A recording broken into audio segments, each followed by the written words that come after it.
मोठी बातमी समोर येते, आपण बघूयात। राज्यातील भाजपचे दोन नेते दिल्लीमध्ये उपमुख्यमंत्री देवेंद्र फडणवीस आणि प्रदेश अध्यक्ष चंद्रशेखर बावनकुळे हे दिल्लीत आल्याची माहिती आहे। विधान परिषद निवडणुकीची नावे निश्चित केली जाणार आहे। भाजपच्या वरिष्ठ नेत्यांसोबत चर्चा करून आता नावे निश्चित केली जातील।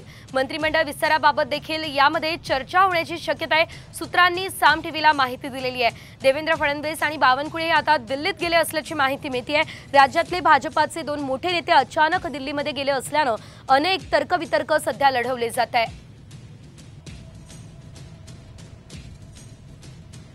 अधिकची अपडेट घेऊयात आमचे प्रतिनिधी प्रमोद जगताप यांच्याकडून। प्रमोद, आपण बघतोय दिल्लीमध्ये आता ही बैठक होणार आहे, नेमकं काय कारण आहे या बैठकीमागचं, सविस्तर माहिती। ऋतुजा, विधान परिषदेच्या निवडणुका होणार आहेत आणि 2 तारखेपर्यंत विधान परिषदेच्या निवडणुकीची फॉर्म भरण्याची तारीख आहे। आपल्याला माहिती आहे, भारतीय जनता पार्टीच्या वाटेला विधान परिषदेच्या 5 जागा आलेल्या आहेत, पण त्या 5 जागांवरती नेमकं कुणाची नावं जाहीर करायची किंवा कुणाला संधी द्यायची या अनुषंगाने खरं तर ही चर्चा होणार असल्याची माहिती मिळते। राज्याचे उपमुख्यमंत्री देवेंद्र फडणवीस असतील किंवा प्रदेशाध्यक्ष चंद्रशेखर बावनकुळे असतील, हे खरं तर दुपारीच दिल्लीला आल्याची माहिती मिळते। जी माहिती मिळते ऋतुजा सूत्रांच्या हवाले। निश्चितच प्रमोद, धन्यवाद दिलेल्या सर्व